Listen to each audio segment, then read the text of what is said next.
Have you ever wondered how an ad for something you just looked at seems to follow you all over the internet? Or how a new brand suddenly feels like it's everywhere you look? Well, I can tell you, it's not magic. It is pure, calculated strategy. And today, we're going to pull back that curtain and demystify the world of digital marketing. To really get digital marketing, you first have to understand one massive fundamental shift. On the left, you see the old way, a nice, neat, straight line from seeing an ad to buying a product. But the reality, that's on the right. Today's customer journey is this complex, looping experience. It's influenced by everything: social media, reviews from strangers, conversations with friends. It's not a straight road anymore, it's more like a web. And that is exactly why having a real strategy is absolutely non-negotiable. So to figure out how to navigate that web, we've got to start with the basics. First up, we need to understand the world where all of this is happening. Let's dive into section 1, the why, the new digital world. Now, this entire environment has a name. We call it the digital landscape. And it's not just one platform, right? It's the whole online universe. It's Google, it's Instagram, it's every app on your phone, and all the trends that shape how we act online. Think of it as the giant playing field where every single brand today has to compete for your attention. And just to give you a sense of how big this playing field is, look at this number. By 2025, the digital ad market in India alone is expected to hit 60,000 crore rupees. This isn't some small niche we're talking about. It's a massive, powerful economic force. At the very center of this huge landscape is the most important player of all, kind of the main character of our story, the digital consumer. This is basically anyone who uses the internet to find stuff, check it out, and maybe buy it. So, yeah, that's pretty much you, me, and everyone we know. And this is why the old ways of just shouting an ad at people don't work anymore. Today's consumer, well, they're a researcher. They'll read 10 reviews before buying a t-shirt. They jump from their phone to their laptop and back again. And they expect things to be personalized for them. The power has totally shifted. They're the ones in control now. Okay, so that covers the why, the new landscape, and the new consumer. So let's move on to section 2, the how. How do we actually connect with this super smart, empowered consumer? Well, it all starts with the number one rule of marketing. Always has been, always will be. You have to know your audience. The key tool marketers use for this is something called a buyer persona. And let's be really clear, this isn't just about making up an imaginary friend. It's a detailed, fictional profile of your ideal customer, but it's built on a foundation of hard data, real market research, and actual insights from your current customers. So what actually goes into one of these personas?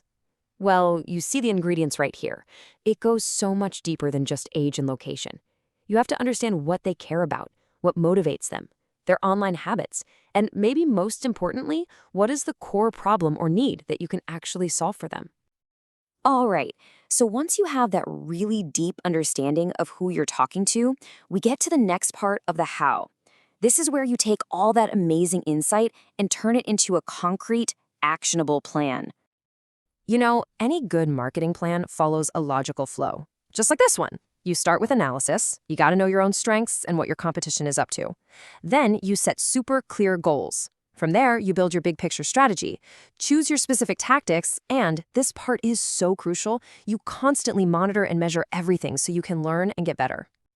Now, I want to pause on step 2 for just a second because it's that important. Your goals can't just be vague wishes like, we want to grow the brand. No way. They have to be smart, specific, measurable, achievable, relevant, and time-bound. So instead of saying, get more traffic, a SMART goal is increase website traffic from organic search by 25% in the next 6 months. See the difference? One is a dream, the other is an actual plan. Okay, that brings us to our next big section. We've talked about the why and the how. Now it's time for the what. These are the actual tools and channels you'll use to make your strategy come alive. This table is a great little snapshot of the main players in your toolkit. You've got SEO, which is all about getting free or organic visibility on search engines. SEM is its paid cousin. Think Google Ads. Social media is for building communities. Content marketing is about earning an audience by creating valuable stuff. And email is your direct line to customers. A truly great strategy will almost always be a blend of a few of these. Now, as part of understanding the what, we have to tackle one of the biggest hurdles for anybody new to this space, the jargon. Seriously, digital marketing is an alphabet soup of acronyms. So for our final section, let's just quickly decode the lingo you absolutely have to know. Think of this as your essential cheat sheet. CTR, or click-through rate, tells you if your ads are even interesting. ROI, return on investment, that's the bottom line. Are you actually making money? We've talked about SEO for that organic traffic, and PPC, its pay-to-play cousin.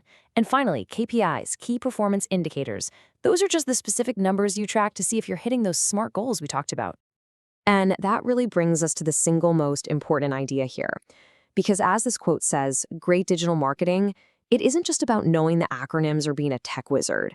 Real success happens when you blend those technical skills with a deep, genuine understanding of people, of consumer psychology and business goals.